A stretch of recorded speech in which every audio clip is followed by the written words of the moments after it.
Bienvenue dans ce 13h à toutes et à tous. Bonsoir, c'est parti pour les titres. Inauguration des centrales de concassage et d'enrobage de bataillons du génie militaire dans la sous-préfecture de Kouria. Il est question de renforcer les capacités opérationnelles des forces armées au service du développement national.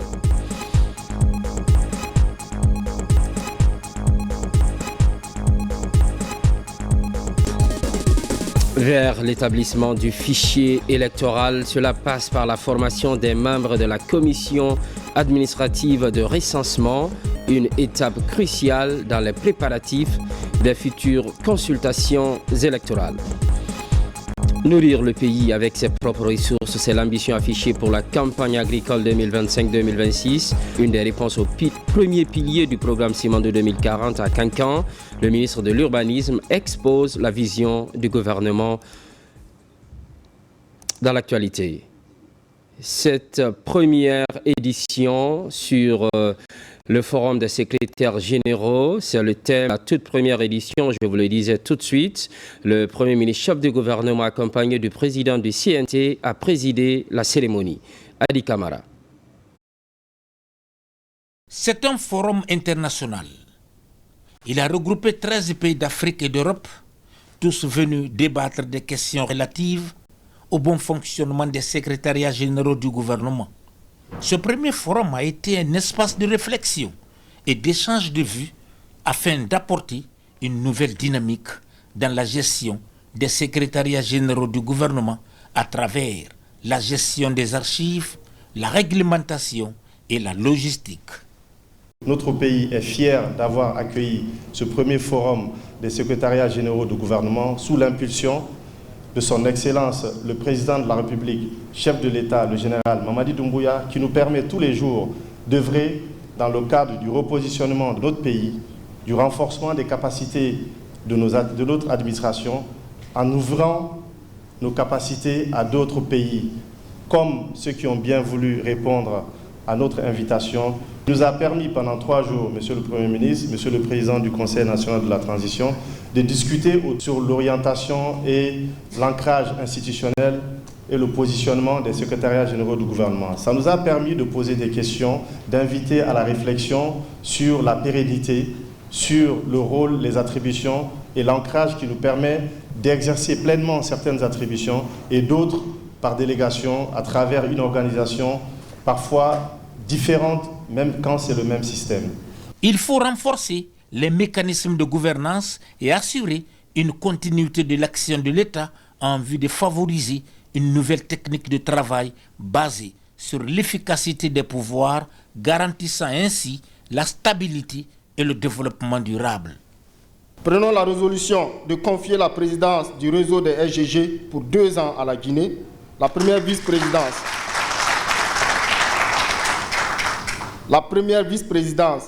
au Tchad et la deuxième vice-présidence au Royaume du Maroc. Prenons la résolution d'organiser le prochain forum en 2026 en République de Guinée.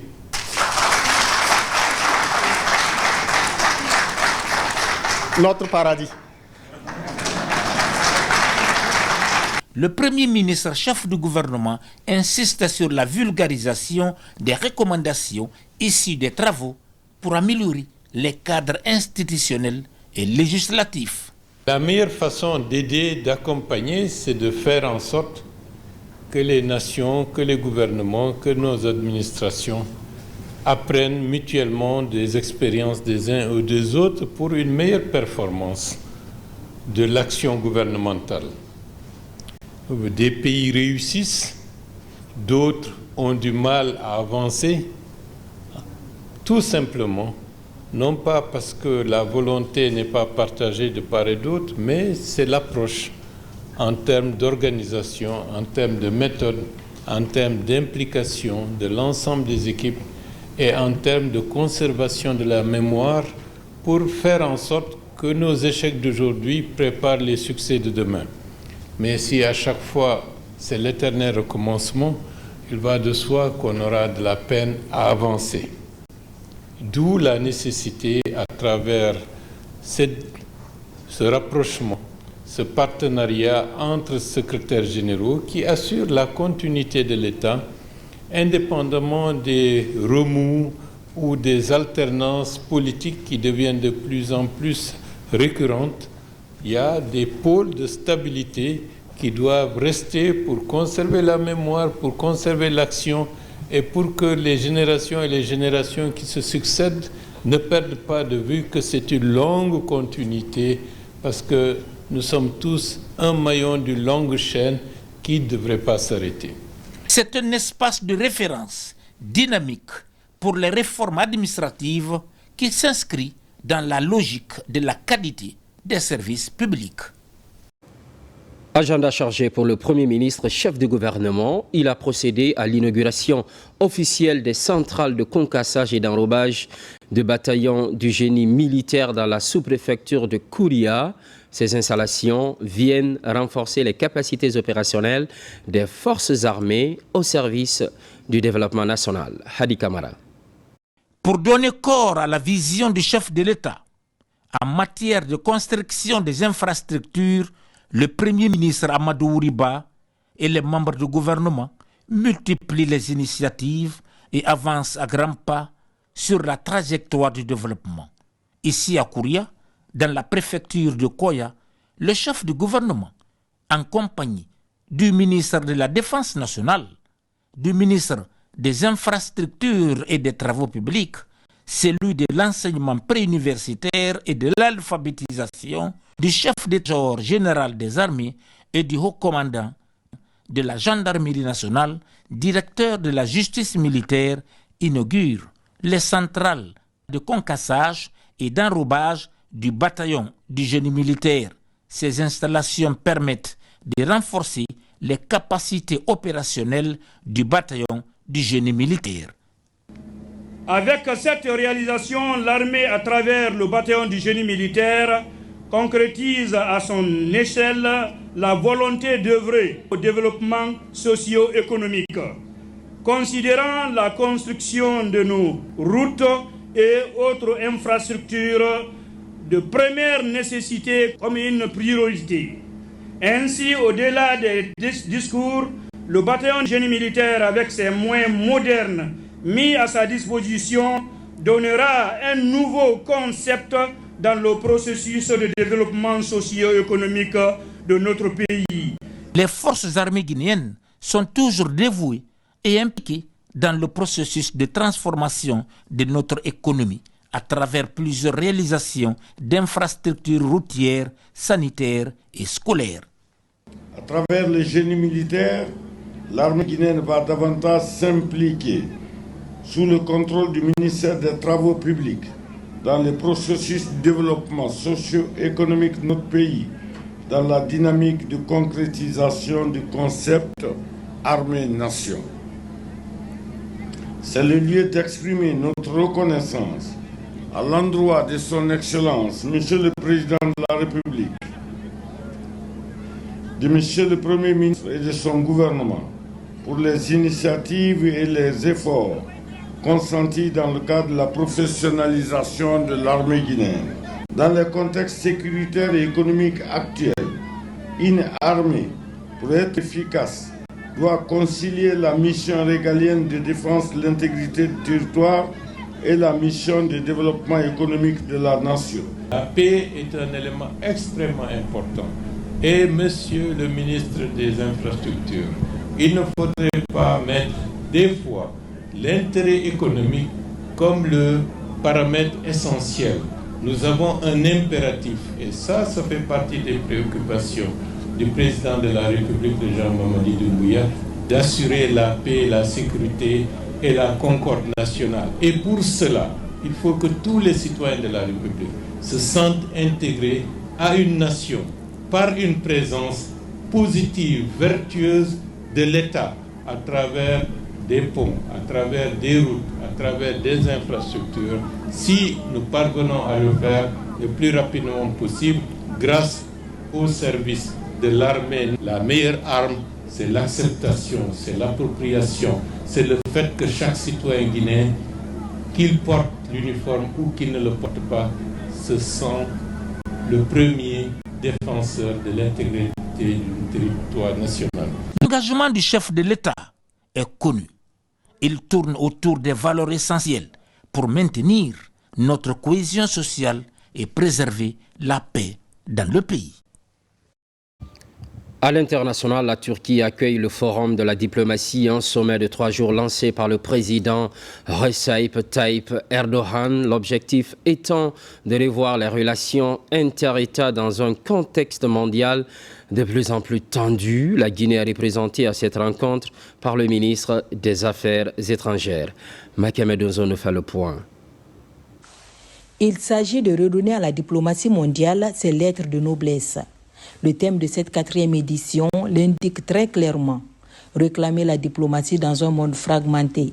Pour conduire les réflexions, plus de 20 chefs d'État et de gouvernement, une cinquantaine de ministres des Affaires étrangères et plus de 6 000 autres participants prennent part à ce forum d'Antalya.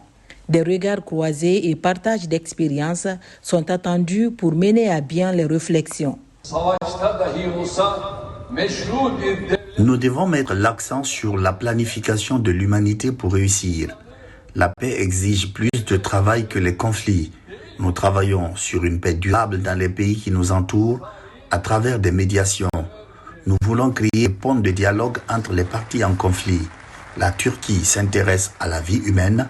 N'oublions pas qu'un futur prospère ne peut être construit sur l'injustice. Le forum d'Antalya propose des solutions pour une reprise en main de la diplomatie mondiale. Des approches du président Recep Tayyip Erdogan qui vont dans le sens de la diplomatie prônée par le général Mamadi Doumbouya pour la construction d'un monde plus juste.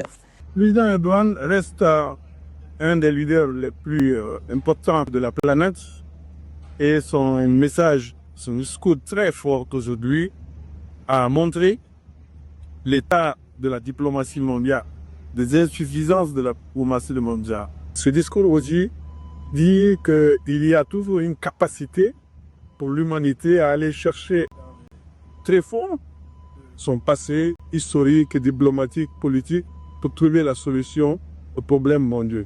Une occasion pour le chef de la diplomatie, Dr Morisanda Kouyaté, de porter le message du chef de l'État, le général Mamadi Doumbouya. Le président de la République de Turquie a adressé une invitation officielle et fraternelle à son frère, le président de la République de Guinée, son excellence du général Mamadi Doumbouya, pour participer à un des forats les plus importants sur la diplomatie mondiale.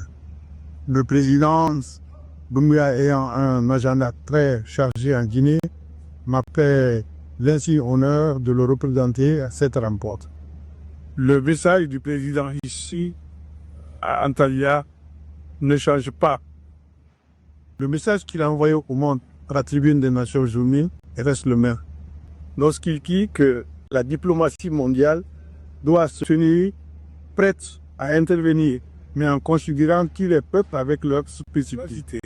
Plus de 50 sessions présentées dans des formats différents sont prévues autour de thématiques régionales. Le chef de la diplomatie guinéenne animera l'une de ces thématiques samedi après sa prise de parole. Il présentera l'approche de la République de Guinée concernant le thème retenu cette année, réclamer la diplomatie dans un monde fragmenté. Retour au bercail et on fonce à Boké, place à l'arrivée massive des invités venus des 4 régions naturelles du pays, avec pour seul motif la célébration des acquis du CNRD. Les efforts de la commission d'organisation sont salués. Au même moment, les enseignants de la région expriment leur reconnaissance au chef de l'État pour la qualification du système éducatif. Younoussa Tawel Kamara, Djibril Kamara, images et témoignages. Exprime sa reconnaissance au CNRD à travers de nombreuses manifestations de soutien. Depuis mercredi, les délégations affluent à Boké pour marquer leur pleine adhésion aux idéaux du CNRD. Dès l'aube de ce vendredi, les populations des 4 régions naturelles ont été accueillies par l'Union pour le développement de Kakan des UDK, puis conduites dans leurs résidences respectives. Nous sommes là depuis plus d'une semaine pour organiser la venue des membres du gouvernement, pour notifier et faire savoir à tous ces membres que le travail qui a été réalisé sur le terrain par le président Mamadi Doumbouya n'est pas resté non reconnus par la population de Bokeh. Hier, on a reçu les gens jusqu'au-delà de 3 h du matin. Ça prouve déjà à suffisance que les dispositions qui ont été prises par le bureau des ressortissants, vraiment, c'est des dispositions qui ont été mises en pratique. Et aujourd'hui, voilà ce qui se passe. C'est ce résultat-là que nous avons. Dans toute la commune urbaine de Bokeh, les mouvements de soutien sont omniprésents. Coordination régionale, associations, préfets et sous-préfets se mobilisent avec détermination pour défendre la cause du CNRD. On est vraiment ravis de ce qu'on a vu, l'atmosphère qui était là et surtout l'accueil qui est là.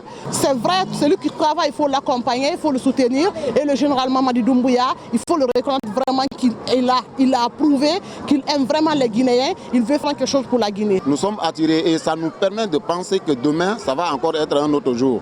Auparavant, les enseignants venus des différentes préfectures de la région ont célébré les acquis du CNRD dans le cadre de la qualification du système éducatif enclenché en Guinée ces 3 dernières années. Il s'agit de regrouper tous les acquis du Monsieur le Président de la République, les magnifier et reconnaître ce qu'il a fait du bien. Ne serait-ce engagé 2000 et quelques au secondaire, c'est un grand acquis. Pour les enseignants, c'est une lueur d'espoir qui est née. Il va falloir soutenir de telles actions pour qu'enfin le système éducatif puisse sortir de sa léthargie. Les enseignants guinéens comptent organiser une manifestation de soutien au chef de l'État le 21 avril prochain sur l'ensemble. Vers l'établissement du fichier électoral, cap sur la formation des membres de la commission administrative de recensement. C'est un effectif de 18 456 agents pour l'ensemble du territoire national, une étape cruciale dans les préparatifs des prochaines consultations électorales. Amadou Touré, Abdul Razak Souma. Après réception des kits d'enrôlement biométrique, le processus des préparatifs des échéances électorales futures entre dans une phase accélérée. À travers la direction des affaires politiques et de l'administration électorale, une formation des formateurs des commissions administratives de recensement est lancée à Conakry et à l'intérieur du pays. Elle regroupe 18 456 agents qui auront pour mission la formation des formateurs locaux. Votre rôle étant éminemment essentiel dans ce processus. Vous devez saisir cette opportunité pour enrichir vos expériences à travers une participation active. Votre expertise est précieuse pour la pleine réussite de l'importante mission républicaine que nous entamons ensemble. La commission administrative de recensement CAR constitue le maillon technique essentiel pour la transparence et la crédibilité du processus électoral. L'intégrité du registre national des personnes physiques et la crédibilité du processus électoral reposent sur votre engagement sans faille. Vous avez entre vos mains la clé de la confiance du gouvernement et de nos concitoyens. Ce travail n'est pas simplement administratif. Il est fondateur d'une autre vie démocratique reflétant nos valeurs sociales et culturelles. Pour se rassurer de l'effectivité du démarrage des séances dans les différents centres de formation des agents de la commission administrative de recensement CAR, Yenabou Touré a sillonné les différents centres de formation de Conakry. Une occasion de passer le message du ministre relatif à la transparence du processus. Parallèlement, 4e recensement général de la population et de l'habitat, RGPH4, le bureau central du recensement est rénové et équipé. Le ministre est en visite sur le site. L'opération a bel et bien démarré. Les techniciens travaillent parfois tard la nuit. Leurs efforts sont reconnus dans la mise en œuvre du RGPH4. Mamadi Terna Kamisoko. Le BCR, bureau central du recensement, le cœur même du dispositif technique et de pilotage du 4e recensement général de la population et de l'habitation RGPH4.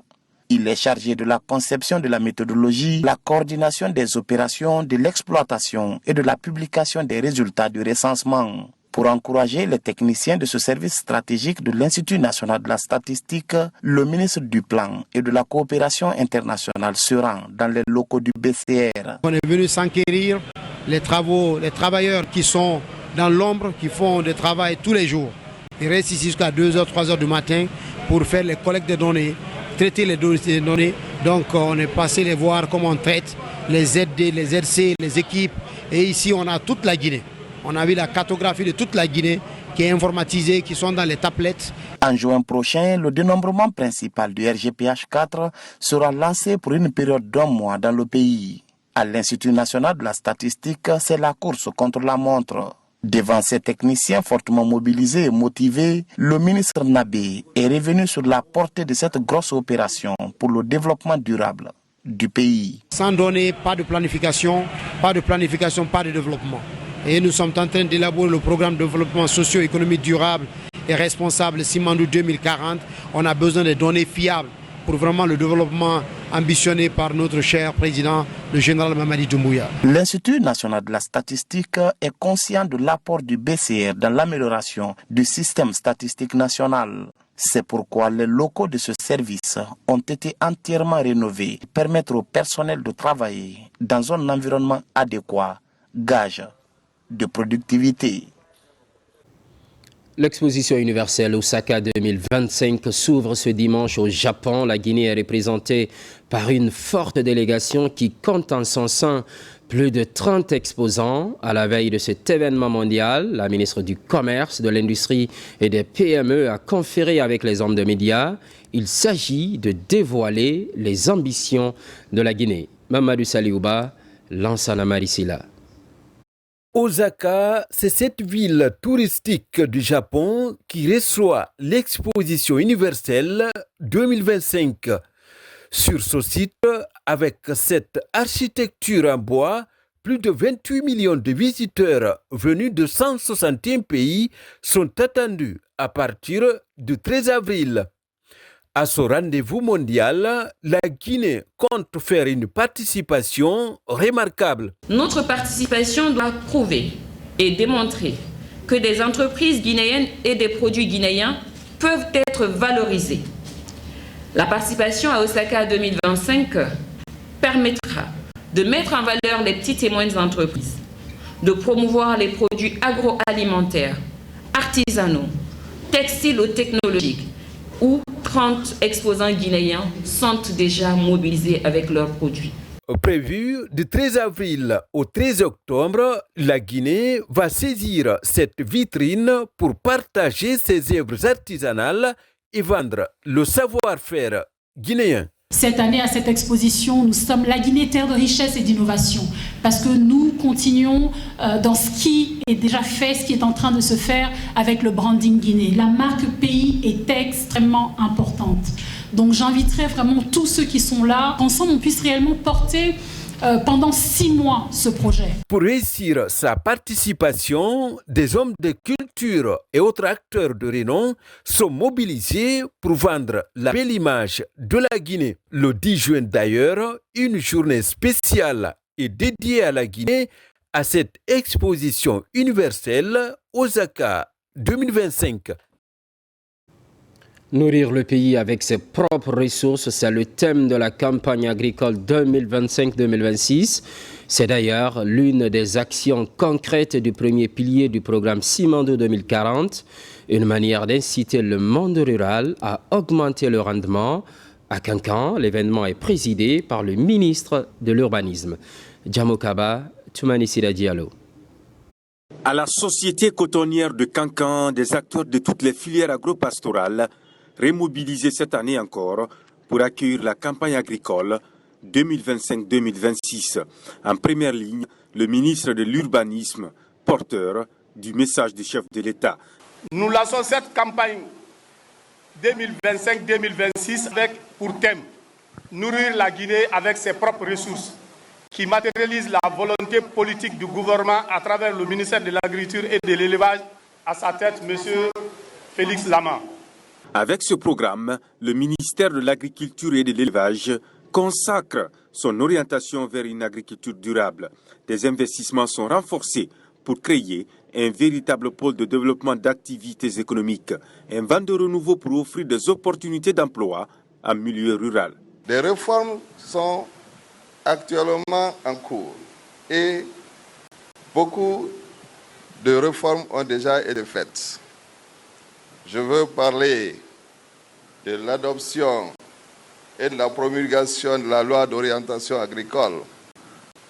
Je vais aussi parler des états généraux de l'agriculture, le code de l'élevage, mais aussi des efforts qui sont mis par nos différentes autorités et à tous les niveaux. Le temps est donné pour inciter les acteurs, un soutien pour répondre aux multiples enjeux de la souveraineté alimentaire.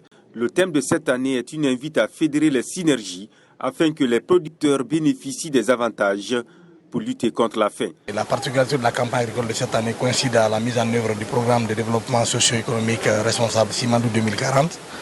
Et le premier pilier de ce programme de développement socio-économique est l'agriculture.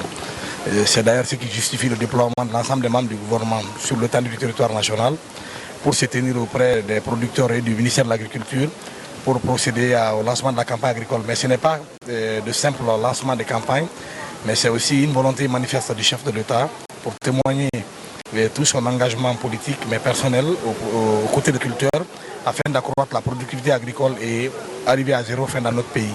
Autre thème développé, l'appui à la relance de la production cotonnière. Sur le terrain, une visite guidée pour recueillir les préoccupations.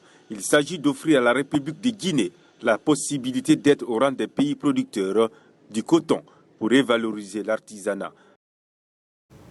Et puis, cette marche pénitentielle organisée par l'Église catholique, un moment fort de recueillement et de prière pendant le carême.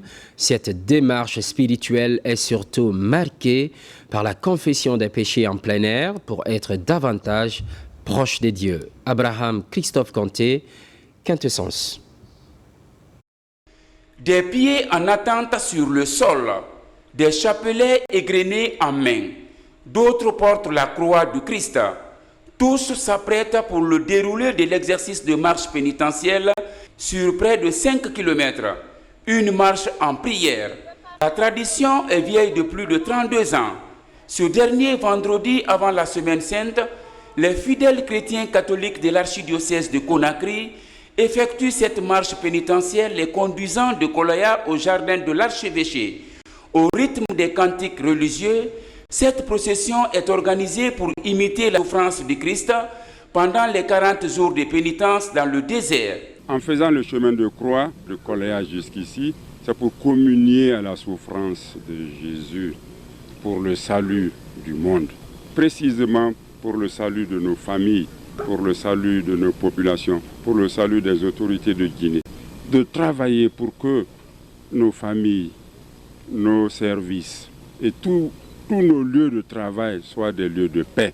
Ce rituel, plus qu'une tradition, est un rendez-vous annuel Kolaya Archevêché, devenu pour de nombreux fidèles une obligation à observer pendant ce temps de pénitence. Une opportunité pour les fidèles marcheurs de formuler les intentions de prière pour eux-mêmes et pour le pays. Le temps de carême qui est propice à tout chrétien et toute chrétienne de se donner l'amitié autour de sa personne, dans son milieu habituel, dans son milieu professionnel, et aussi prier pour la paix pour le pays et prier pour la paix pour le monde entier. Nous sommes sur la route pour la prière, pour chasser nos péchés, pour nous réconcilier avec nos frères et pour vivre les lois que le bon Dieu, à travers Jésus, a voulu nous donner pour que nous puissions vivre ensemble dans la société.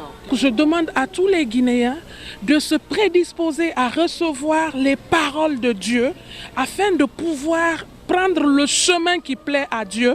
Pour cette année, ils étaient 7711 fidèles venus des différentes paroisses de l'archidiocèse de Conakry à participer à ce rendez-vous religieux. Les chrétiens catholiques de tout âge ont prié pour la consolidation de la paix et le progrès du pays en cette période de transition. Une procession clôturée par la célébration d'une messe présidée par Monseigneur Vincent Ibali, archevêque métropolitain de Conakry. C'était l'actualité de la Guinée, notre paradis, terre de richesse et d'innovation. Les programmes se poursuivent. L'actualité revient dans 4 heures. À très vite.